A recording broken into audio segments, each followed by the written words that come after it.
Hello प्यारे बच्चों, कैसे हो आप सब। बहुत बहुत स्वागत है आप सभी का आज की इस वीडियो में। और आज की ये वीडियो क्लास 8 का आपका जो सोशल साइंस का सब्जेक्ट है बच्चों, यानी कि सामाजिक विज्ञान का, इसके एनुअल के एग्जाम के लिए। जी हाँ बच्चों, जैसा कि आप सभी को पता है कि जो बच्चे मॉर्निंग शिफ्ट के हैं इनका कल यानी कि 22 फेब को यानी कि 22 फरवरी को, और जो बच्चे इवनिंग शिफ्ट के हैं इनका अगले ही दिन यानी कि 24 यानी कि 24 फरवरी को एसएसटी का आपका जो फाइनल का एग्जाम है बच्चों, ये होने वाला है। ठीक है, तो आपके एसएसटी के फाइनल के एग्जाम के लिए आज हम एक मोस्ट इंपॉर्टेंट सैंपल पेपर को इस वीडियो में सॉल्व करके समझने वाले हैं। और इस सैंपल पेपर से आपके फाइनल के एग्जाम में कई सारे क्वेश्चन आ सकते हैं, ठीक है, रिपीट हो सकते हैं, ऐसी संभावना बनती है बच्चों।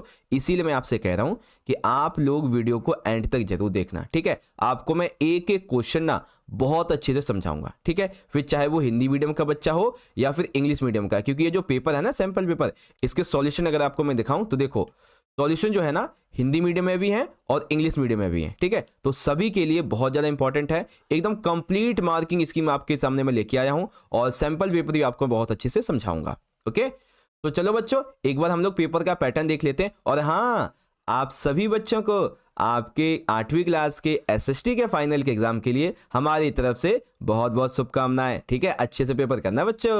ओके, चलो पहले पेपर का पैटर्न देखेंगे। तो ये आपका 2.5 घंटे का पेपर आएगा। ठीक है, और ये 60 नंबर का आएगा। रही बात पेपर के पैटर्न की, तो ध्यान से सुनो बच्चों, पेपर जो है ना ये 6 खंड में डिवाइड होगा, यानी कि 6 पार्ट होंगे पेपर के, और कुल मिला के 14 क्वेश्चन होंगे। ठीक है, आपका जो खंड का होगा इसमें एक ही क्वेश्चन होगा, लेकिन इसके अंदर आपके 15 एमसीक्यू पूछे जाएंगे। ठीक है, तो एमसीक्यू की तैयारी आपकी मैं बहुत अच्छी करवा दूंगा। ठीक है, फिर खंड खा रहेगा बच्चों, इसमें 2 से लेके 5 ये आपके अति लघुत्तरीय प्रश्न होंगे 2 नंबर के। ठीक है, यानी कि 2 नंबर के 4 क्वेश्चन कुल मिला के आपसे पूछे जाएंगे। फिर खंड गा रहेगा बच्चों, इसमें 2 ही क्वेश्चन होंगे, 6 और 7, ये होंगे लघु उत्तरीय 3 नंबर के। और अच्छी बात पता है क्या है, इन दोनों क्वेश्चन में आपको अथवा मिल जाएगा, चॉइस मिलेगी, तो बहुत बढ़िया चीज है ये। ठीक है, फिर आपका चौथा खंड रहेगा बच्चों 8वां और 9वां, इसमें 2 क्वेश्चन होंगे दीर्घ उत्तरीय 5-5 नंबर के। और ये क्वेश्चन जो अभी आपको मैं करवाऊंगा ना 5 नंबर वाले, बहुत इंपॉर्टेंट है, आने की बहुत चांसेस है बच्चों। ठीक है, चलो आगे देखिए। फिर आपका ये 5वां खंड आ जाता है, इसमें 10 से लेके 13 ये केस स्टडी वाले क्वेश्चन है आपके 4-4 नंबर के। ठीक है, फिर आपका 5वां खंड होगा, इसमें एक ही क्वेश्चन होगा, क्वेश्चन 14, लेकिन ये मैप वाला होगा बच्चों 5 नंबर का। ठीक है, तो हम क्या करेंगे बच्चों, इस पेपर को हम 2 वीडियो में समझेंगे। ध्यान से सुन लीजिए, 2 वीडियो में।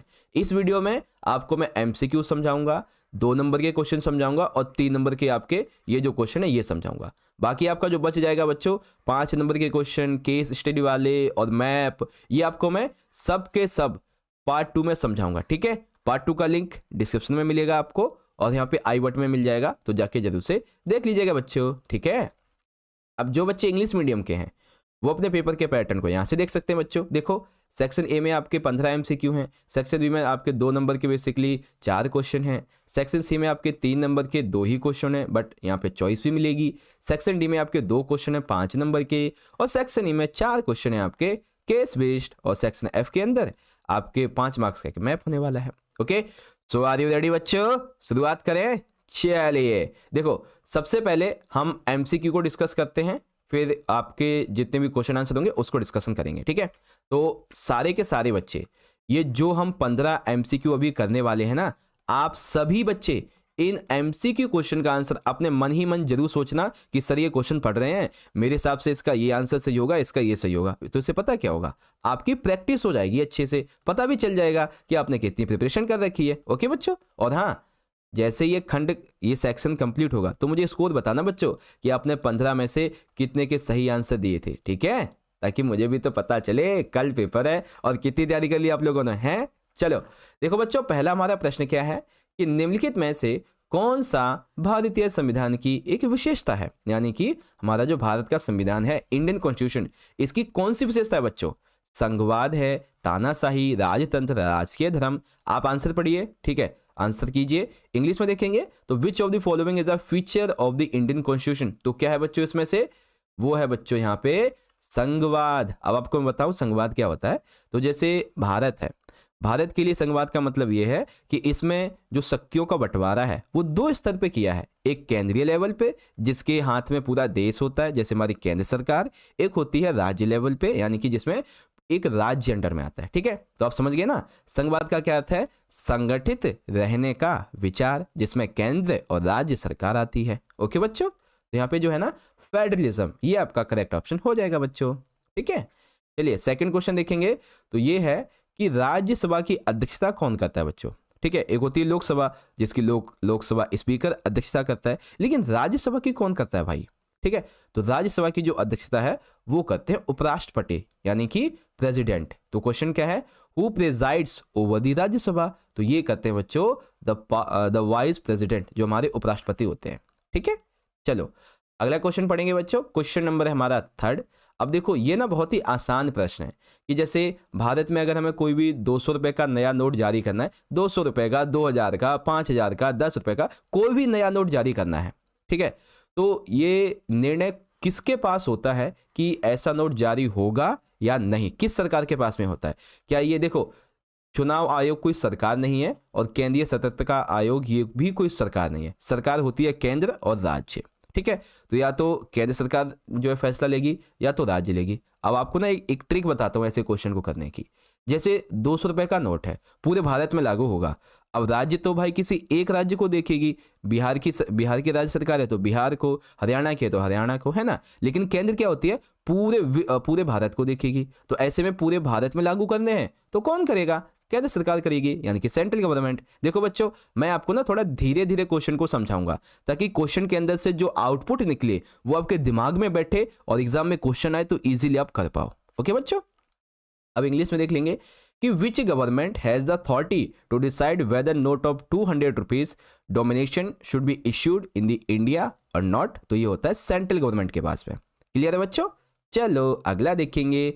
अब देखो अनुज को एक विशेष राज्य होने के कारण दूसरे राज्य में कार्य करने से रोका जाता है। बताइए अनुज को किस मौलिक अधिकार का हनन हो रहा है? बच्चों आप ध्यान से सुनो। देखिए अनुज जो है ना वो एक विशेष राज्य होने के कारण दूसरे राज्य में कार्य करने से उसे रोक दिया जाता है। जैसे कि मान लीजिए हमारा जो जम्मू कश्मीर है ना, ठीक है, जम्मू कश्मीर, इसको अनुच्छेद 370 दिया हुआ है यानी कि विशेष राज्य का दर्जा। ठीक है, अब जैसे कि यहाँ पे उसे काम करने के लिए मना कर दिया जाए, इवन चाहे कहीं पे भी किसी भी भारत के राज्य में कहीं पे भी उसको काम करने से रोका जाए तो ये उसके किस मौलिक अधिकार का हनन है बच्चों? ठीक है, तो आपको पता है हमारे 6 मौलिक अधिकार हैं जिसमें से हमारा जो दूसरा मौलिक अधिकार है स्वतंत्रता वाला, ये उसका हनन है बच्चों। किसका? फ्रीडम ऑफ लिबर्टी, स्वतंत्रता का अधिकार बच्चों। अब कैसे?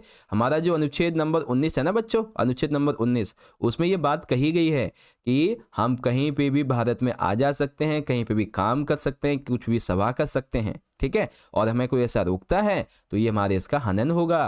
ओके बच्चों, अब सेम इसको इंग्लिश में देखेंगे कि Anuj being from a particular state is prevented from working in another state which fundamental rights of Anuj is being violated, that is right to freedom.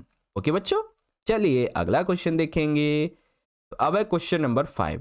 देखो बच्चों निम्नलिखित में से न्यायपालिका क्या करती है? यानी कि जो हमारी कोर्ट होती है वो क्या करती है भाई? कोर्ट क्या करती है? किसी के बीच में कोई विवाद होता है तो उसको निपटारा करती है।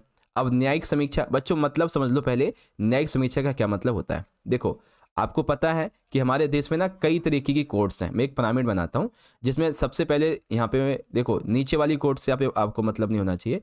एक होती है हमारी डिस्ट्रिक्ट कोर्ट, ठीक है, ध्यान से समझ लीजिए। एक होती है डिस्ट्रिक्ट कोर्ट, इसके ऊपर होती है हमारी हाई कोर्ट, है ना, और सबसे ऊपर जो होती है वो होती है सुप्रीम कोर्ट। तो न्यायिक समीक्षा का मतलब ये होता है जैसे किसी को ना सुप्रीम कोर्ट का फैसला अच्छा नहीं लगा, ठीक है, वो उसे सेटिस्फाइड नहीं है तो वो अपील करेगा सुप्रीम कोर्ट में। ठीक है, तो अब जो सुप्रीम कोर्ट है ना वो हाई कोर्ट के फैसले पे निरीक्षण करेगी, ठीक है, फैसला सुनाएगी, तो इसको हम न्यायिक समीक्षा कह देते हैं। ठीक है, इसके अलावा मौलिक अधिकारों का क्रियान्वयन करती है। अब ये कैसे बच्चों? तो जैसे आपको पता होगा तो हमें ना 6 मौलिक अधिकार मिले बच्चों। कितने? 6 मौलिक अधिकार मिले हैं, है ना। तो इसमें से ना जो हमारा आखिरी वाला है संवैधानिक उपचारों का अधिकार, इसमें बच्चों ये बात कही गई है कि अगर उल्लंघन हो किसी भी मौलिक अधिकार का तो हम सुप्रीम कोर्ट या फिर हाई कोर्ट जा सकते हैं और ये हमारे उसको लागू करने के लिए प्रावधान करेगी, है ना, आदेश जारी करती है जिसे रिट वगैरह हम लोग कहते हैं। तो बच्चों न्यायपालिका के ये सारे काम होते हैं। विवादों को निपटाती है, न्यायिक समीक्षा करती है, मौलिक अधिकारों को हनन जो होते हैं उसको रोकती है ना। तो क्या कहो बच्चों, डी वाला हमारा सही हो जाएगा, उपरोक्त सभी। ओके, तो बच्चों यहाँ पे हमारा डी हो जाएगा। ओके, कि which of the following is a function of judiciary. बच्चों मैं आपसे फिर से कह रहा हूँ, अगर आपको हमारा यह प्रयास जो कि हम आपको इतना अच्छे तरीके से समझा रहे हैं अच्छा लग रहा है, तो बच्चों ज़्यादा से ज़्यादा इस वीडियो को लाइक जरूर कीजिएगा, क्योंकि बच्चों जब आप लाइक करते हैं तो हमें बहुत ज़्यादा मोटिवेशन मिलता है कि हम आपके लिए ऐसे ही और भी मेहनत करें। ठीक है, साथ ही साथ आप हमारे चैनल को जरूर सब्सक्राइब कीजिएगा बच्चों, क्योंकि अभी आपको हम 8वीं पढ़ा रहे हैं, इसी चैनल पे हम आपको 9th भी पढ़ाएंगे आने वाले टाइम पे। और 9th की तैयारी बच्चों लाजवाब आपको मैं करवाऊंगा, 1 नंबर की, कि आप 80 में से किसी भी सब्जेक्ट में 70-75 नंबर लेके आओगे। ठीक है, तो बच्चों जल्दी जल्दी हमारे चैनल को सब्सक्राइब कर लीजिए ऐसे ही वीडियोस को और भी पाने के लिए। अभी आपके जो और सब्जेक्ट बच्चे हैं उनकी वीडियोस आएंगी, चिंता मत करो। ठीक है, आप अपने नंदू भैया पे एकदम ट्रस्ट रखिए, पास करा ही देंगे आपको आसानी से, अच्छे नंबर भी दिलवाएंगे। ओके, तो चलो बच्चों देखिए हमारा छठा क्वेश्चन क्या कहता है। इसमें पूछा गया है कि भारतीय संविधान का वो कौन सा अनुच्छेद है जो अस्पृश्यता का निषेध करता है, यानी कि जो छुआछूत होती है ना उसको बेसिकली खत्म करता है। तो हमारा जो समानता का अधिकार है बच्चों, ठीक है, मैं आपको ना एक्स्ट्रा इन्फॉर्मेशन भी दूंगा ताकि अगर पेपर में इससे क्वेश्चन बन जाए तो आप इजीली कर पाओ। ठीक है, जैसे कि हमारा जो समानता का अधिकार है ये अनुच्छेद 14 से लेकर 18 तक में है। तो पेपर में आ जाए ना कि किस अनुच्छेद में बच्चों, तो बताना 14 से 18 में। तो जो अनुच्छेद 17 है ना बच्चों हमारा ये वाला, इसमें कहा गया है कि छुआछूत यानी कि जो अस्पृश्यता है इसको खत्म कर दिया गया है। ठीक है, सेम इसी तरीके से देखेंगे which article of the Indian constitution prohibited untouchability, तो कौन सा, आर्टिकल 17। ओके बच्चों, चलिए 7वां क्वेश्चन, माझा प्रवास पुस्तक के लेखक कौन थे। बच्चों ऐसा क्वेश्चन जरूर आएगा कि कोई पुस्तक वगैरह जो थी इसके लेखक कौन थे। ठीक है, तो जल्दी से सोचो, इसके लेखक थे विष्णु भट्ट गोडसे। कौन, विष्णु भट्ट गोडसे। तो who was the author of the book माझा प्रवास, तो विष्णु भट्ट गोडसे। ओके, चलो बच्चों अब हम देखेंगे क्वेश्चन नंबर हमारा 8वां वाला। ठीक है, और 8वें में हमें ये बताना है बच्चों कि जो प्लासी की लड़ाई हुई थी, प्लासी की लड़ाई, इसमें जो नवाब थे सिराजुद्दौला, आखिर इनकी हार क्यों हो गई थी, क्या कारण था बच्चों इनकी हार का। तो इनकी हार का जो मेन कारण था ना वो बच्चों ये था कि जो मीर जाफर की टुकड़ियां थी, ठीक है, मीर जाफर की टुकड़ियां, इसने युद्ध में भाग नहीं लिया था, इसीलिए तो उसको वो कमजोर पड़ गया और हार गया था वो, है ना, दैट्स वाई। तो what was the reaction of the defeat, reason of the defeat of Nawab Sirajuddaula in the battle of the Plassey, that is the force lead by Mir Jafar did not participate in the battle, that's why वो हार गया था बच्चों। Okay, चलो अगला हमारा question number 9। इसमें बच्चों कि निम्नलिखित में से किनका संबंध एशियोटिक सोसाइटी ऑफ बंगाल की स्थापना से है। बच्चों देखो, वैसे तो एशियोटिक सोसाइटी ऑफ बंगाल के जो मुख्य संस्थापक हैं वो हैं विलियम जोन्स। कौन है, विलियम जोन्स। लेकिन यहाँ पे देखो अगर आप देखेंगे तो 1 नंबर किसी में भी नहीं दे रखा है। ठीक है, अब ये 1 नहीं दे रखा ना, तो अब हम 3 को करेंगे, क्योंकि विलियम जोन्स, नेथेनियल हॉलैंड और हेनरी थॉमस, इन तीनों ने मिलकर की थी फिर। ठीक है, वैसे मुख्य तो विलियम जोन्स ही हैं, बाकी ये दोनों भी इनके साथ ही थे। तो मतलब कि जो सी वाला होगा ना 1 2 3 ये हमारा सही हो जाएगा। ठीक है, इस तरीके से। सेम इंग्लिश में देखेंगे बच्चों तो कौन सा है, who among the following is related to the foundation of Asiatic Society of Bengal, तो तीनों हैं। ठीक है, सी वाला। चलो क्वेश्चन नंबर देखेंगे 10th वाला। इसमें है लॉर्ड कर्जन ने बंगाल का विभाजन किस वर्ष किया था। तो बच्चों बंगाल का डिवीजन कब हुआ था, 1905 में। जी हाँ, कब हुआ था बच्चों, 1905 में। चलो अगला क्वेश्चन देखेंगे बच्चों, क्वेश्चन नंबर हमारा 11th।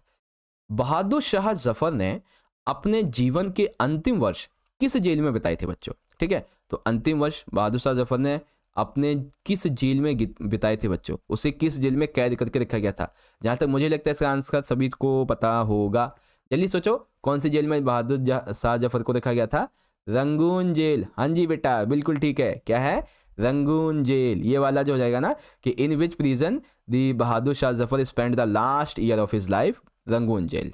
ओके, चलिए क्वेश्चन नंबर देखते हैं हमारा 12वां कि बंगाल में पहली ईस्ट इंडिया फैक्ट्री 1651 में डैश नदी के किनारे पर स्थापित की गई। तो बच्चों सबसे पहली इंग्लिश फैक्ट्री, ठीक है, ये कहाँ पे लगी थी 1651 में, किस नदी के किनारे बच्चों, फटाफट से सोचिए। तो देखो सबसे पहले फैक्ट्रियाँ वगैरह पता है किधर, जो हमारा कोलकाता है, पश्चिम बंगाल है, इधर की तरफ बसाना शुरू हुई थी। और इधर जो नदी बहती है वो है हुगली। ठीक है, तो बारहवीं का क्या हो जाएगा, बारहवीं को हो जाएगा बच्चों आपका हुगली। ठीक है, ए वाला। सेम इसी तरीके से देख लेंगे यहाँ पे कि the first English factory in Bengal was established in 1651 at the bank of the river Hooghly. Okay बच्चों, चलो अब है हमारा यहाँ पे क्वेश्चन 13। इसमें पूछा गया है कि आप्रवास किसे कहते हैं। ठीक है, क्या बोलते हैं, आप्रवास किसे कहते हैं। तो क्या होता है, जब भी व्यक्ति, ठीक है, जब व्यक्ति किसी नए देश में चला जाता है उसे बोलते हैं आप्रवास। क्या बोलते हैं, जब जैसे आप हो, आप अभी जहाँ रहते हो वहाँ से किसी दूसरे स्टेट में चले जाएं, दूसरे देश में चले जाएं, तो वो क्या कहलाएगा, आप्रवास कहलाएगा, है ना। दैट इज, तो what is immigration, when a person moves to a new country और न्यू स्टेट, ये कहलाएगा आप्रवास। अब बच्चों ये वाला क्वेश्चन जरूर आएगा पेपर में कि कौन सी ऐसी फसल है जिसे सुनहरा रेशा कहा जाता है। ठीक है, तो सुनहरा रेशा कहे जाने वाली फसल कौन सी है बच्चों, बिल्कुल फसल वो कौन सी है, पटसन। बहुत अच्छे, पटसन जो होती है ना, इसको सुनहरा रेशा वाली फसल कहते हैं। तो which crop is also called golden fibre, that is jute. Jute को बोलते हैं बच्चों। ठीक है, अब हमारा ना एक अभिकथन कारण वाला प्रश्न है। तो देखो क्या कहा गया है, जल जो है वो एक नवीकरणीय संसाधन है। सही बात है, जल ना एक नवीकरणीय संसाधन होता है। दूसरा, पृथ्वी को जल ग्रह भी कहा जाता है।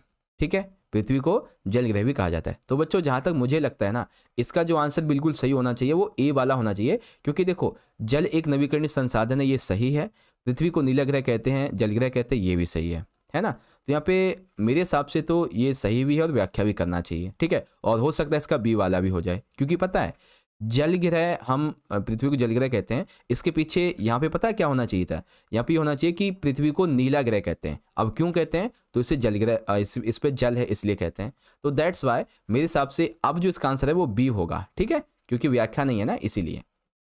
तो यहाँ पे हमारा ये वाला हो गया। तो वाटर इज रिन्यूएबल रिसोर्सेज, ये ठीक है, ये भी ठीक है, बट यहाँ पे करेक्ट एक्सप्लेनेशन नहीं है कि earth is called a water planet. ठीक है, अब बच्चों आपसे मेरा एक सवाल है। क्या सवाल है सर जी, अभी अभी आपको मैंने ये जो पढ़ाया, ठीक है, जितने भी आपको क्वेश्चंस करवाए मैंने, ठीक है, आप सारे के सारे बच्चे मुझे ये बताओ कि इन 15 MCQ में से, ठीक है, आप सभी बच्चों ने कितने ऐसे MCQ थे जिनका आंसर आपने सही सोचा अपने दिमाग में, या फिर सही से आपने प्रैक्टिस की है। ठीक है, जल्दी जल्दी बताएंगे सारे बच्चे और कमेंट करेंगे। ओके, चलो बच्चों अब हम शुरुआत करेंगे अपने अगले खंड की। ठीक है, यहाँ पे देखिए क्या है, खंड का है हमारा अति लघु उत्तरीय प्रश्न का। अब इसमें 2 नंबर के हमारे टोटल 4 क्वेश्चन हैं। ओके, देखिए पहला क्वेश्चन क्या है कि चावल उत्पादन के लिए आवश्यक भौगोलिक परिस्थितियों का वर्णन कीजिए। अगर आपको चावल के बारे में नहीं पता है तो आप ये वाला क्वेश्चन कर सकते हैं कि गेहूं के उत्पादन के लिए आवश्यक भौगोलिक स्थिति का वर्णन कीजिए। मतलब चावल की खेती कैसे होती है और गेहूं जो है उसकी खेती कैसे होती है, इसके लिए जो जियोग्राफिकल कंडीशंस होती हैं, भौगोलिक स्थिति, किन स्थितियों में इसको किया जाता है वो बताइए। तो सेम इसी क्वेश्चन को पहले इंग्लिश मीडियम में पढ़ते हैं, फिर आंसर बताऊंगा। तो explain the geographical conditions necessary for the cultivation of rice and cultivation of wheat. तो दोनों को पढ़ते हैं बच्चों। देखो आंसर आपका ये रहा, ध्यान से देख लेंगे बच्चों। प्रश्न नंबर 2 है हमारा, तो चावल की खेती के लिए आवश्यक भौगोलिक दशाएं निम्नलिखित है, कौन कौन सी। सबसे पहली तो चावल को ना उच्च तापमान चाहिए होता है, यानी कि हाई टेम्परेचर, और साथ ही उच्च आर्द्रता और वर्षा भी चाहिए, यानी कि हाई ह्यूमिडिटी भी चाहिए इसे, और जो रेनफॉल है वो भी ज़्यादा चाहिए होती है, क्योंकि चावल ना बहुत सिंचाई मांगता है। इसीलिए यह सर्वाधिक उपजाऊ जलोढ़ मिट्टी में की जाती है, सर्वाधिक उपजाऊ जलोढ़ मिट्टी में। इसीलिए आपने देखा होगा चावल की खेती खास करके साउथ कंट्रीज, साउथ जो ना हमारे स्टेट्स हैं वहाँ ज़्यादा होती है, क्योंकि उधर समुद्र भी है, नदियाँ भी बहुत सारी होती हैं, है ना। दैट्स वाई चावल की खेती के लिए ये दशा होती है। अब जो दूसरा क्वेश्चन था बच्चों हमारा कि गेहूं यानी कि जो व्हीट है इसके लिए कौन कौन सी भौगोलिक दशाएं चाहिए बच्चों। तो देखो जब गेहूं को बोया जाता है और जब गेहूं बड़ा हो रहा होता है तो उसे उस समय ना मध्यम तापमान चाहिए। कैसा, मध्यम तापमान, और वर्षा की तो आवश्यकता होती है। लेकिन जब कटाई हो रही हो इसकी, ठीक है, जब फसल की कटाई हो गेहूं की, तो इस समय तेज धूप चाहिए होती है। ठीक है, गेहूं जो है ना वो अच्छी जल निकासी वाली दोमट मिट्टी में सबसे अच्छा उगता है। ओके बच्चों, तो भौगोलिक दशाएं आपको पता चल गई ना व्हीट कल्टीवेशन की, और इंग्लिश मीडियम में आप यहाँ से पढ़ ही सकते हैं। ओके, चलो अब हम देखेंगे अगला क्वेश्चन। क्वेश्चन 3 है हमारा कि भारत में अंग्रेजी शासन को बढ़ाने के लिए विलय की नीति का महत्व बताइए। बच्चों, विलय की नीति एग्जाम में जरूर आ सकती है, ठीक है। तो मैं आपको पूरा कॉन्सेप्ट समझाऊंगा, जो कि क्या नाम है, डॉक्ट्रिन ऑफ लेप्स, ठीक है। यहाँ पे देखेंगे कि mention the importance of doctrine of lapse in the expansion of the British empire in India. तो आओ बच्चों समझाते हैं आपको अच्छे तरीके से। देखो, उत्तर नंबर 3 है हमारा विलय की नीति, यानी कि पॉलिसी ऑफ मर्जर भी कह सकते हैं इसे, डॉक्ट्राइन ऑफ लैप्स कह सकते हैं, ठीक है। देखो, ब्रिटिश सरकार के अनुसार विलय की नीति यानी कि doctrine of lapse Lord Dalhousie के द्वारा अपनाई गई थी। किसने अपनाई थी बच्चों? लॉर्ड डलहौजी ने। इसके तहत यदि किसी रियासत का शासक निसंतान मर जाता था, यानी कि उसका कोई बेटा नहीं है, कुल मिला के उसका जो है ना कोई वारिस नहीं है, उत्तराधिकारी नहीं है, ठीक है, तो इस सिद्धांत के तहत जो ईस्ट इंडिया कंपनी है वो रियासत को अपने अधिकार में ले लेगी। यानी कि अगर जैसे किसी का राजा है, एग्जाम्पल के लिए मैं यहाँ पे कोई भी ये ए नाम की रियासत ले लेता हूँ, ठीक है। अब ये ए रियासत का जो राजा है उसका कोई बेटा भी नहीं है, उत्तराधिकारी नहीं है, ठीक है, कोई भी वारिस नहीं है इसका, है ना। तो अब क्या होगा, जैसे इसकी डेथ होगी तो इस रियासत पे किसका हक हो जाएगा? ईस्ट इंडिया कंपनी का, ठीक है। ऐसे ही करके झांसी, सतारा, नागपुर, न जाने कितनी रियासतों को ब्रिटिशर्स ने अपने में शामिल कर लिया था, ठीक है। तो इस तरीके से आप इसको करेंगे। पॉलिसी ऑफ मर्जर आपकी ये थी बच्चों, ठीक है। चलिए आगे देखेंगे। क्वेश्चन नंबर है हमारा यहाँ पे 4th, कृषि आधारित उद्योग के 2 उदाहरण लिखिए। तो बच्चों, जो कृषि आधारित उद्योग है, ठीक है, और write any two example of agro waste industries. तो कौन कौन से हो सकते हैं बच्चों? देखो मैं आपको बता देता हूँ। जैसे कि सबसे पहला है चीनी उद्योग तथा वस्त्र उद्योग। चीनी उद्योग जैसे कपास, वो गन्ना होता है ना, गन्ना से ही तो चीनी बनती है। इसके अलावा वस्त्र उद्योग जैसे कपास वगैरह हो गया, तो sugar industry and textile industry, okay. अब देखते हैं बच्चों क्वेश्चन नंबर 5। इसमें पूछा गया है, नीचे एक काल्पनिक संसद के आंकड़े तालिका के माध्यम से दर्शाए गए हैं। तो एक तरफ बच्चों दल का नाम है, एक तरफ सांसदों की संख्या है। तो एक है विकास संघ, फिर है व्यापार पार्टी और एक संगम पार्टी, ठीक है। ये इनके जो सांसद हैं इनकी संख्या दी गई है। तो कुल मिला के सांसद कितने बच्चों? 10 है, ठीक है। अब देखो क्या कहा गया है, बहुमत के लिए कितने सांसदों की आवश्यकता होगी? तो आप सभी को पता है बच्चों, हमें बहुमत चाहिए होता है। तो कितना? 50% से 1+, यानी कि आधे से ज़्यादा। जैसे 110 है, ठीक है, कितना है? 110। तो इसका आधे से ज़्यादा कितना होगा? अगर हम इसको डिवाइड कर दें, ठीक है, इसको अगर हम डिवाइड कर दें तो कितना आएगा? 55, है ना। तो इसमें एक और जोड़ दीजिए। एक इसलिए क्योंकि ये तो आधा हो गया ना, अभी एक जोड़ देंगे तो 56, यानी कि हमें कितने सांसदों की आवश्यकता है बच्चों?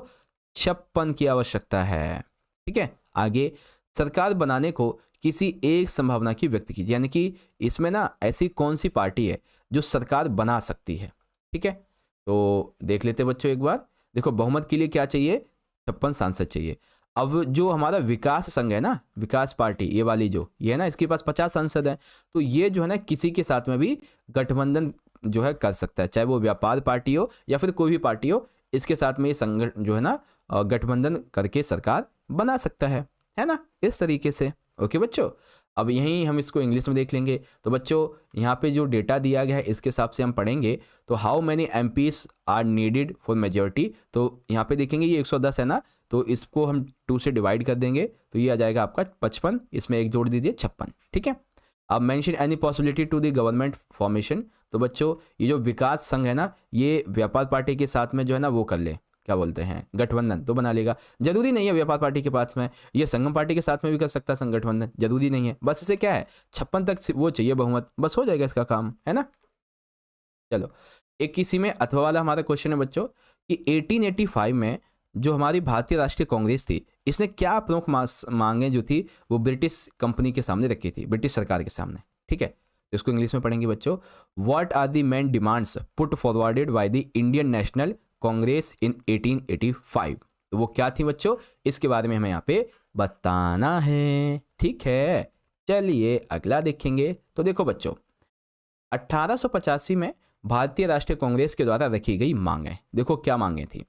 ब्रिटिश सरकार से कांग्रेस ने प्रशासन में भारतीयों की उच्च भागीदारी, यानी कि जो ब्रिटिश सरकार है ना उसको चलाने के लिए भारत के लोगों की भी भागीदारी होनी चाहिए, ठीक है। भारत के जो लोग हैं इंडियंस जो है ना, इनकी नियुक्ति उच्च पदों पे करो, ठीक है, टैक्स थोड़ा कम करो, और जो हमारे भारतीय उद्योग है इनको संरक्षण दो। आप जो ये कंपनियां वगैरह मंगाते हो ना भारत में अपने इंग्लैंड से, ठीक है, इसको थोड़ा कम करो।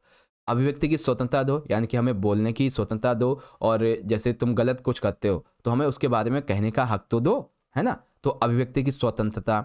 न्याय में समानता होनी चाहिए। ऐसा नहीं है कि जो अंग्रेज हैं वो न्याय तुम्हारी तरफ होगा, भाई न्याय उसकी तरफ होगा जो सही होगा, है ना। इसके अलावा जो विधान परिषद है इनमें भारतीयों की सदस्य संख्या बढ़ाने जैसी मांगे रखी थी, है ना बच्चों, जिससे कि भारतीयों के हित बढ़ सकें। तो ये वो मांगे हैं बच्चों जो कि ज़रूरी हैं, ठीक है, 1885 में राष्ट्रीय कांग्रेस के द्वारा रखी गई थी इस तरीके से, ठीक है। देखो हिंदी इंग्लिश में मैंने लिख रखा हुआ है, हिंदी में आपको मैं समझा दूंगा। इंग्लिश मीडियम का अगर कोई बच्चा देख रहा है इस वीडियो को तो वो पढ़ सकता है, सारी जो डिमांड्स हैं, ठीक है, वो यहाँ पे लिखी हुई हैं। चलो बच्चों, तो इस तरह से हमारा जो ये वाला खंड था वो पूरा हो गया। अब हम लोग डिस्कस करेंगे अपने अगले खंड को, ठीक है, जो कि हमारा यहाँ पे खंड नंबर गा, ठीक है। कौन सा है? खंड नंबर गा। अब ध्यान से देखना बच्चों, क्या है?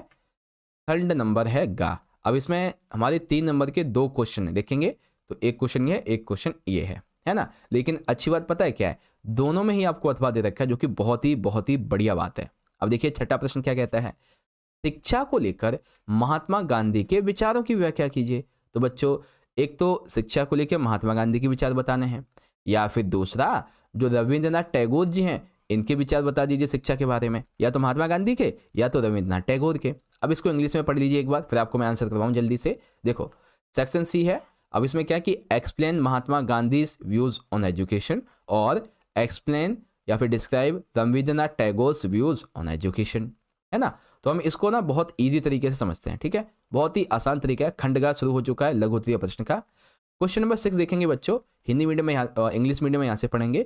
महात्मा Gandhi view on education was, ठीक है, हम लिखेंगे महात्मा गांधी जी का शिक्षा पर विचार था कि शिक्षा केवल बौद्धिक विकास तक ही सीमित ना रहे, यानी कि शिक्षा ऐसी ना हो जो सिर्फ हमारे दिमाग को विकसित करे, बल्कि ऐसी हो जो एक व्यक्ति के अंदर नैतिक, शारीरिक और व्यावहारिक कौशल भी सिखाए। इसीलिए उन्होंने बुनियादी शिक्षा यानी कि नई तालीम पर जोर दिया, जिसमें मातृभाषा में, हमारी जो भारत की मातृभाषा है हिंदी, इसमें शिक्षा दी जाएगी लोगों को, बच्चों को, ठीक है।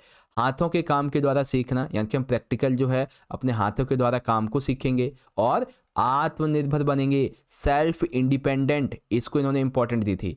इससे पता है क्या होगा, इससे व्यक्ति का संपूर्ण विकास होगा, फिजिकली, मेंटली, इकोनॉमिकली, सोशली, हर तरीके से उसका विकास होगा बच्चों, ठीक है। ये विचार थे महात्मा गांधी के एजुकेशन पे, ओके।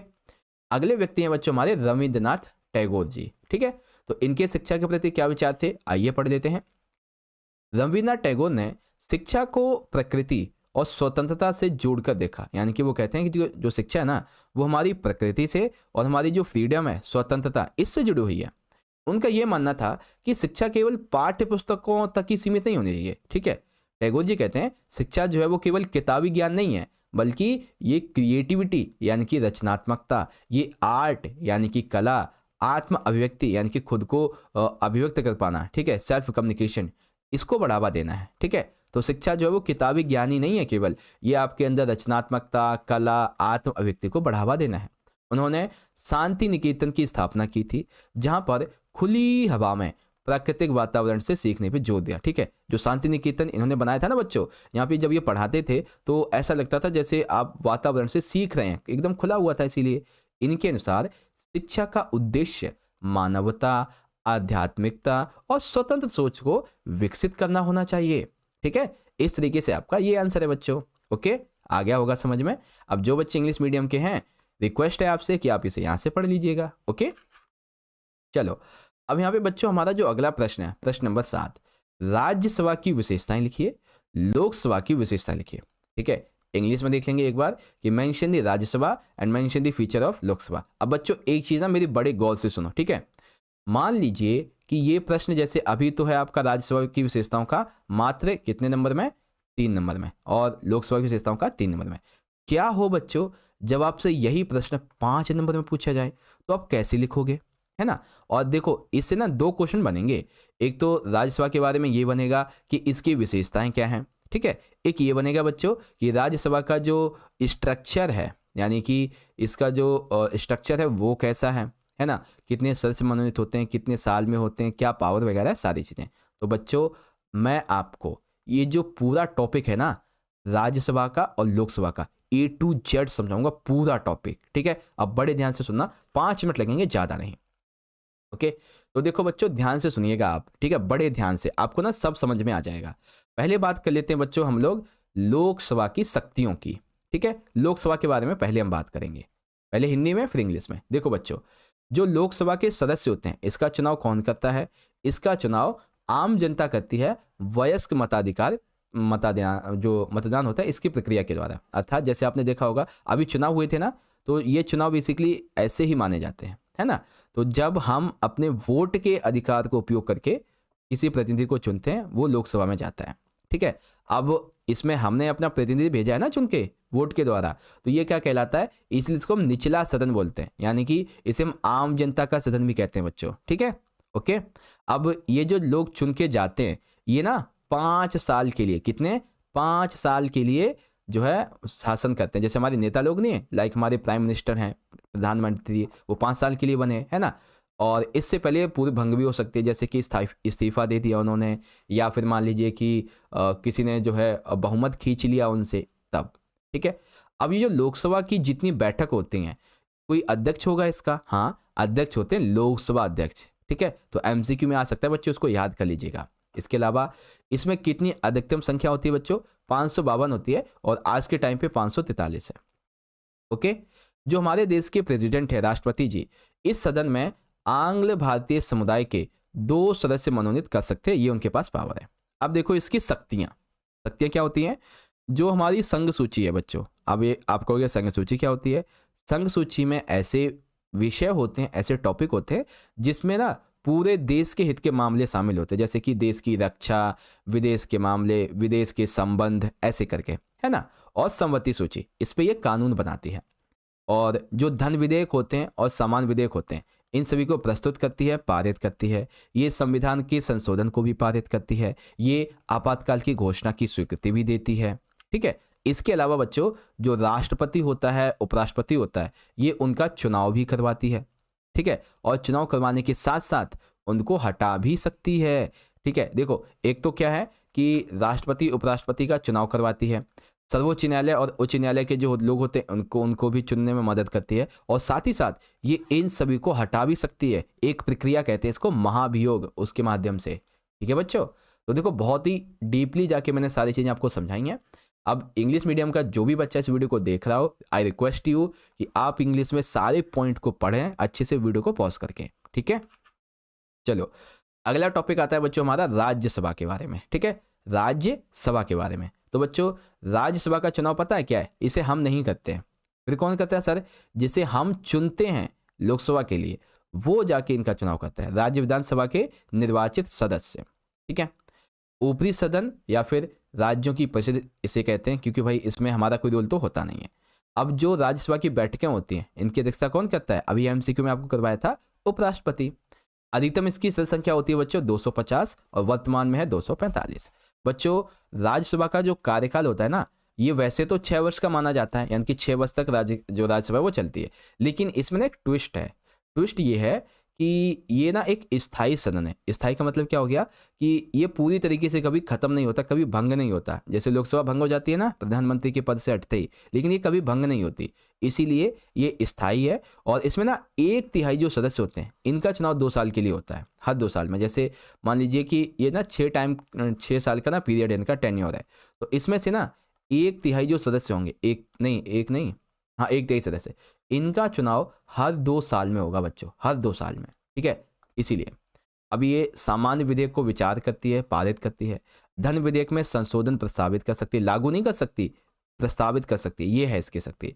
संवैधानिक संशोधन, हाँ ये पारित कर सकती है। इसके अलावा राष्ट्रपति उपराष्ट्रपति का चुनाव करती है। सर्वोच्च न्यायालय उच्च न्यायालय के न्यायाधीशों को हटा भी सकती है। इसके अलावा उपराष्ट्रपति, हाँ ये जरूरी है बच्चों, एमसीक्यू में आएगा कि उपराष्ट्रपति को अगर पद से हटाना है तो इसका प्रस्ताव कहाँ लाया जा सकता है? केवल राज्यसभा में। इस चीज को याद कर लेना बच्चों, कहाँ पे आएगा? केवल राज्यसभा में। ओके बच्चों। अब जो बच्चे इंग्लिश मीडियम के यहाँ से देखें, पावर ऑफ राज्यसभा। तो बच्चों राज्यसभा की क्या पावर है, सारी बातें यहाँ पे लिखी हैं, आप यहाँ से पढ़ सकते हो। ठीक है, हाँ जी सर, समझ गए समझ गए समझ गए।